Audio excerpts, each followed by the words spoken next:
Les espèces éteintes, c'est pas en millions qu'elles se comptent, mais en dizaines de milliards. Revenons plutôt chez les vivants. Il nous reste encore quelques cousins à découvrir.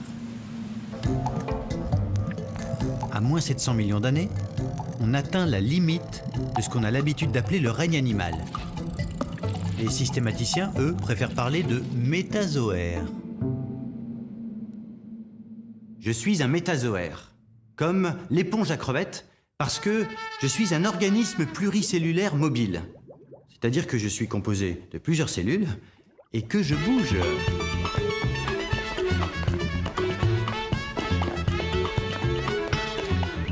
Tout de suite après, voilà des cousins beaucoup moins agités qu'on a pris l'habitude de regrouper sous le terme de végétaux.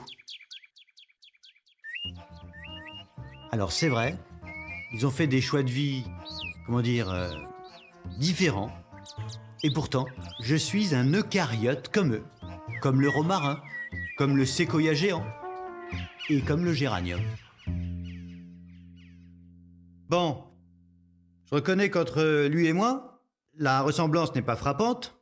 Il faut dire que notre ancêtre commun vivait il y a 1 milliard d'années, mais avec un bon microscope, il y a quand même un air de famille. Là, à droite, c'est la cellule du géranium. À gauche, c'est moi. Enfin, des cellules de mon épiderme.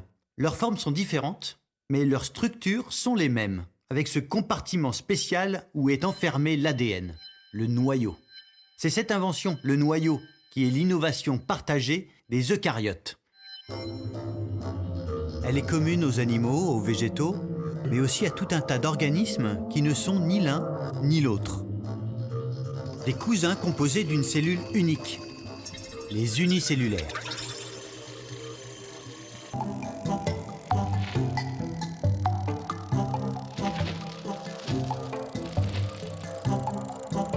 La branche des eucaryotes, c'est l'une des 3 branches maîtresses de l'arbre du vivant. Elle inclut les animaux, ici, les végétaux, là, et là-bas, une partie des unicellulaires, ceux qui ont un noyau. Ceux qui n'en ont pas, ils sont dans cette autre branche, celle des bactéries. Les scientifiques en ont identifié 10 000 espèces, mais il y en aurait plusieurs millions. On leur doit la coqueluche et le choléra, d'accord. Mais pas seulement. Sans bactéries, pas d'azote pour les plantes, ni de digestion chez les animaux, bref, pas de vie sur Terre. Et pas d'Homo sapiens. Alors, vous allez me dire, il reste une 3e branche. On ignorait son existence il y a encore 30 ans. Elle est peuplée d'unicellulaires qu'on appelle les archées. Il y a une centaine d'espèces connues, mais là encore, il en reste probablement des millions à découvrir. Et parmi elles, Pyrococcus absci.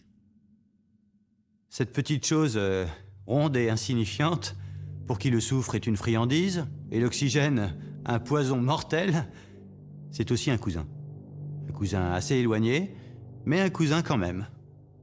L'immense famille à laquelle nous appartenons tous les deux a pour une fois un nom simple. Je suis un être vivant comme Pyrococcus, parce que nous possédons tous les deux le même code génétique et des protéines identiques.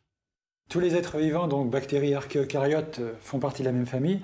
Ça veut dire très clairement, qui dit famille dit ancêtre. Clairement, tous les êtres vivants actuels descendent d'un ancêtre commun. Nous avons tous un même ancêtre. Nous sommes tous frères et sœurs. Alors, cet ancêtre, les scientifiques aujourd'hui lui ont donné un petit nom, ils l'appellent LUCA. LUCA, c'est un acronyme, ça vient de l'anglais Last Universal Common Ancestor, donc le dernier ancêtre commun à tous les êtres vivants, à partir duquel ont divergé les 3 lignées archées, eucaryotes et bactéries. Ce qui est certain, c'est que LUCA ne devait pas être seul à son époque. Ce n'est pas la première cellule, ce n'était pas non plus un individu isolé. À cette époque, il devait y avoir beaucoup d'autres lignées qui existaient sur la planète, simplement elles n'ont pas donné de descendants. Tous les descendants des autres lignées cellulaires ont disparu, ont été éliminés par les descendants de LUCA.